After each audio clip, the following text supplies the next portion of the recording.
notre major de police Franck Blanchard qui est là pour déposer des cadeaux pour la petite Yuna. Malheureusement, elle n'est point là. Qu'avez-vous à nous dire, monsieur Franck Blanchard, major de police? Franchement, major de police ou pas, j'ai vraiment les entrailles à l'air parce qu'on refuse à la maman, alors deux gendarmes qui ont passé le message, fait passer le message de la direction du centre de l'enfance. Il lui est interdit de remettre même pas à la direction ses cadeaux. C'est-à-dire que si on les laisse devant le centre, ils seront pris, mais ils ne seront pas donnés à sa petite. Donc voilà où on en est. Ça devient ridicule, mais je peux vous dire que c'est une torture psychologique pour la maman qui est pas loin d'ici. Voilà, je ne sais pas comment elle tient. Voilà. Donc sa petite fille, ce qu'on a pu savoir, apparemment ils sont tous partis, ils ont vidé les lieux. Alors, je ne sais pas si c'est vrai, ils sont peut-être dedans. Mais officiellement, d'après les gendarmes, la direction est partie, ils ont enlevé les gamins et puis ils sont éloignés du centre. Donc ils ont peur de quelque chose finalement, parce que la moindre des choses, c'est peut-être qu'un responsable vienne nous parler, ou à la maman tout simplement, parce que c'est la maman, et j'insiste, c'est la maman. Voilà, donc c'est... Et avec qui serait-il parti? En groupe, individualisé? Aucune information. Je crois que l'un de nous a vu un 4x4 partir avec la petite Yuna, un 4x4, donc ils ont été la mettre à l'abri quelque part. Ah, mais elle était avant même qu'on... Avant qu'on arrive, voilà, donc quelqu'un l'a vu, il est témoin. Elle ne sortait pas du centre, elle était non, dans un 4x4, elle était aperçue. Elle ne sortait pas du centre, elle était aperçue. Près du lac, donc le 4x4 partait, donc ça veut dire qu'ils écartaient les gamins. Non, elle était partie déjà avant, elle n'était même pas au sein du centre.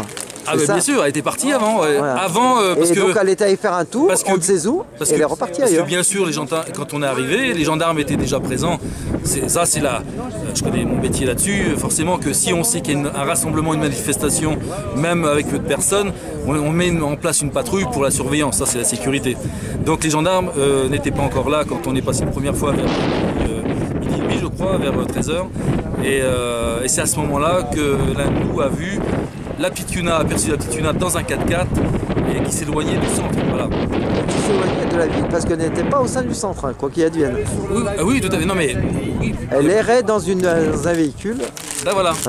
Donc, parce que je confirme, parce que votre interlocuteur est la personne qui a vu l'enfant sur la route avec son 4x4. Je n'osais pas le dire. Voilà. Je remercie Franck de son témoignage. Regardez-le, les bras chargés de cadeaux, mais impossible de les remettre à la petite. Donc on va voir on va en reparler avec Sandrine, mais je pense qu'on est devant au soleil, on va attendre le plus longtemps possible. Nous en tout cas, parce que je pense que ces enfants vont devoir revenir, normalement.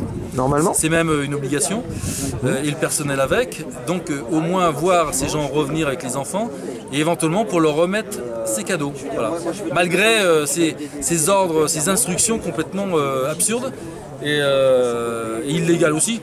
De toute façon, à savoir aussi que Sandrine, comme elle est passée en audition avec la juge d'instruction, elle lui a bien dit, la juge d'instruction lui a dit qu'elle pouvait remettre des cadeaux à sa fille. Les remettre au centre. Pas au centre. Tout à fait. Dans le centre ou à sa fille encore mieux. Après, voilà, mais donc on traite vraiment Sandrine comme une paria.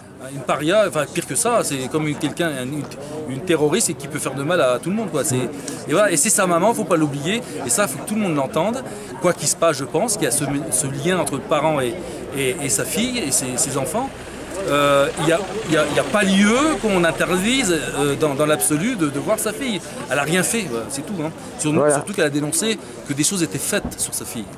Voilà où on en est, donc il faut qu'on se réveille. Voilà. Absolument. Il faut que les innocentes victimes... Et là, on a à peu près peut-être une cinquantaine de personnes.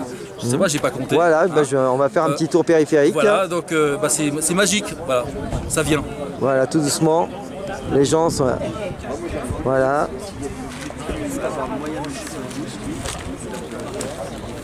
Voilà.